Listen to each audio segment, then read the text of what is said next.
Hello everyone, happy Super Bowl. In today's video, I'll be talking about Rudy from 1993. Rudy's based on a true story on Rudy Ruettiger, a short football player overcomes challenges and obstacles, beats the odds, living his dream and going to Notre Dame College to play football for the Fighting Irish.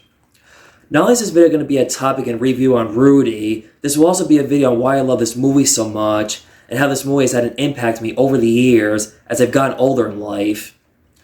When I was a senior in high school, I saw this movie in one of my classes, Mr. Rios' class, but sadly, I don't remember what class it was for. But the point is, watching this movie made me feel connected to it from start to finish. It was also the first time I watched a movie that defined my life to some degree. Minus that I'm never going to Notre Dame. I did not play football when I was a kid growing up. I wasn't much of a football person.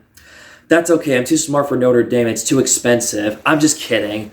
I'm not that smart. But it's true about Notre Dame. It must be much more expensive compared to when Rudy went to Notre Dame back in the 70s. Also, it's funny how I don't like football. I don't know anything about the history of football, and yet I love this movie. It's my #1 favorite movie of all time. But as a kid growing up, I did play a lot of baseball and did karate for 9 years growing up when I was a little kid. Sean Astin does a great job in this movie as Rudy Ruettiger. It surprised me he was not nominated for an Oscar for this movie. You all know Sean Astin from the Goonies, Sam from Lord of the Rings movies, and he was also on season 2 on Stranger Things. Rudy struggles with dyslexia, which made it harder for Rudy to get good grades in school. Back in this time, they did not know or understand learning disorders like they do now these days. Back then, there was no interventions for learning disorders. No one believed in him and that dreams were not possible.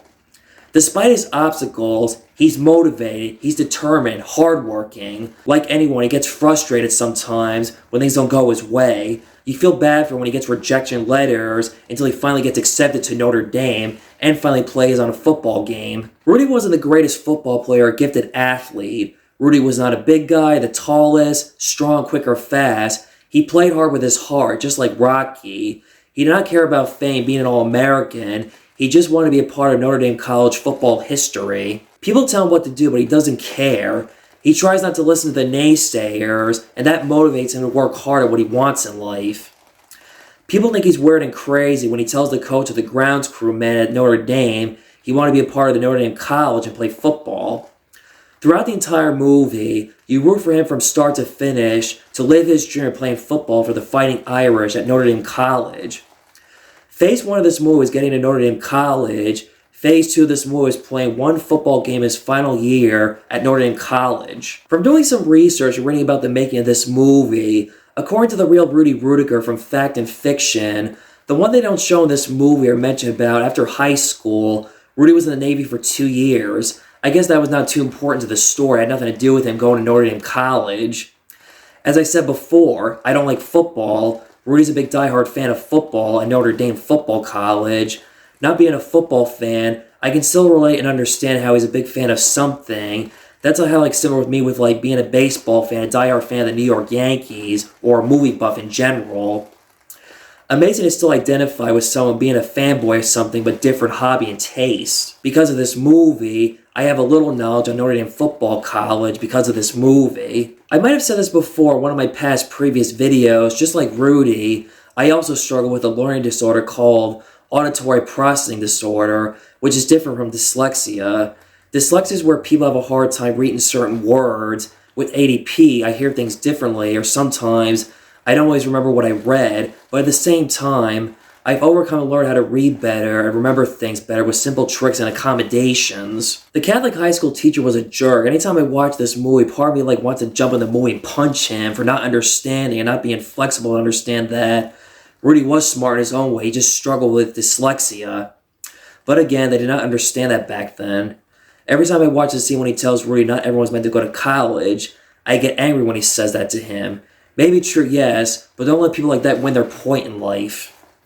Too bad there was not a scene in this movie where he shows up at his old high school and shows his Notre Dame college degree to that teacher, saying the joke's on him.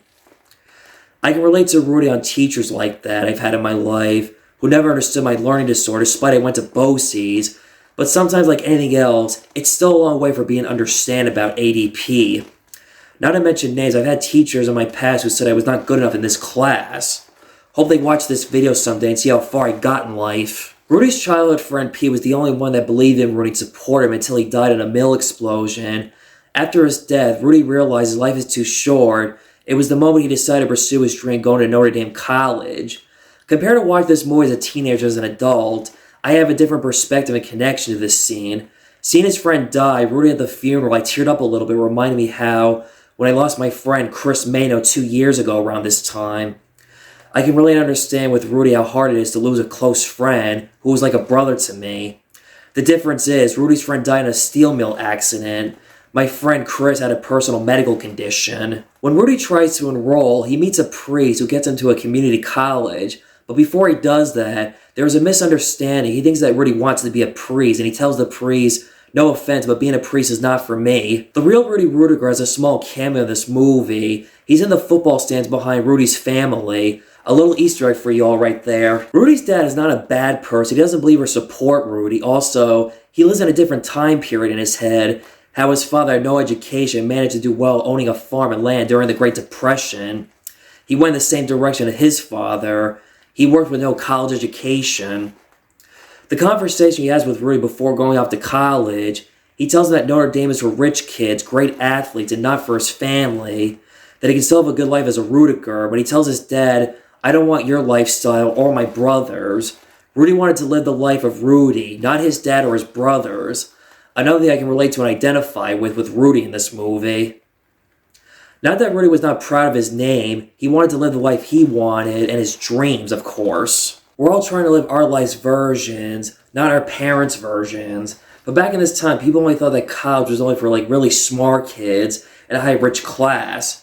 Some people after high school either went to work right away in a family business or sometimes go to college. Here's a brief story. My father came from nothing, but he still went to college and has become successful in life.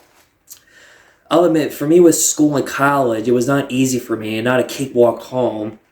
It had its highs and lows. Certain classes I did well and some classes not so well. I was an average, mediocre student. I was not lazy. School was not easy for me. I had to work my butt off to get by. Sometimes when I tried my best, I had my success and failures in school. Rudy has a brother named Frank he does not like or get along with or sometimes is jealous of Rudy.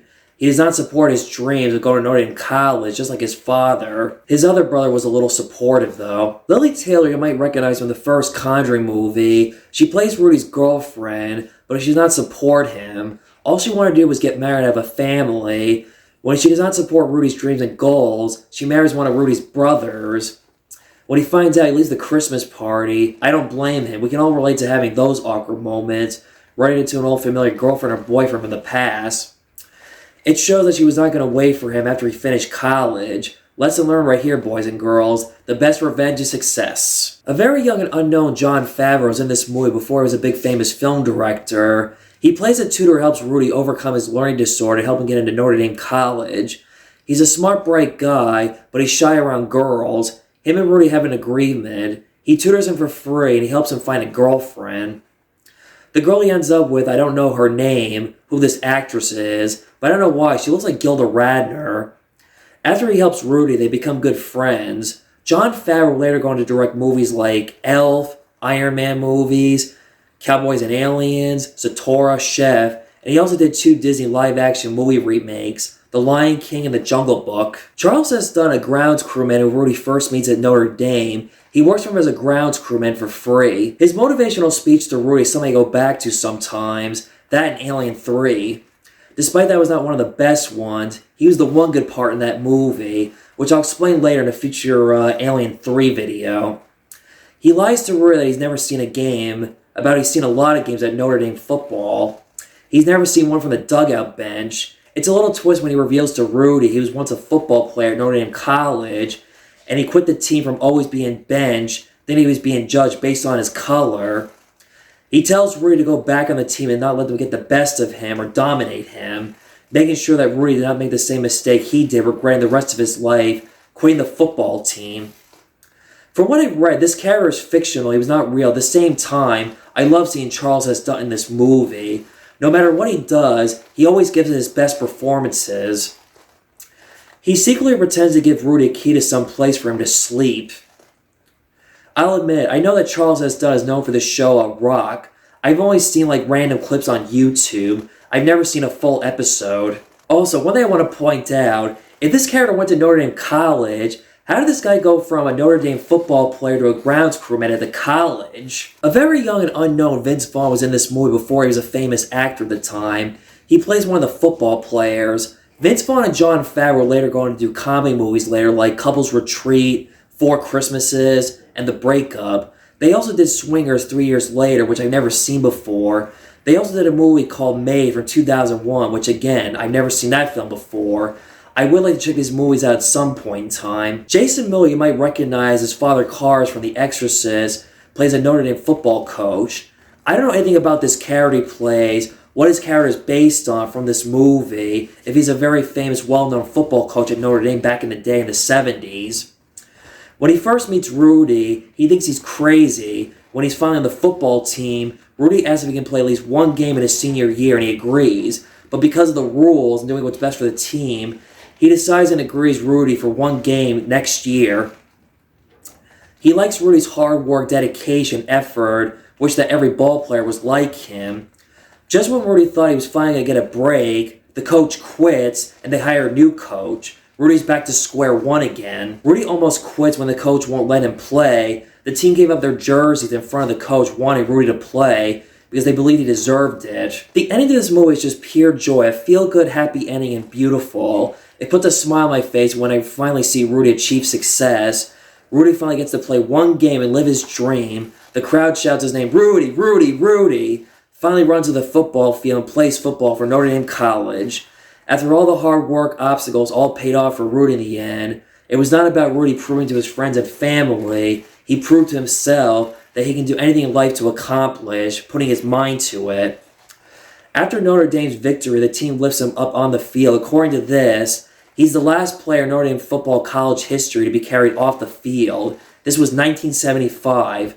Rudy graduated from Notre Dame College in 1976, and his other brothers went to college to get their degrees at Notre Dame. That was my video. If Rudy enjoyed the Super Bowl for whatever team you're rooting for, for me personally, I'm just going to eat some wings and watch a movie. That's my Super Bowl. Can't say no to good wings. See you next time.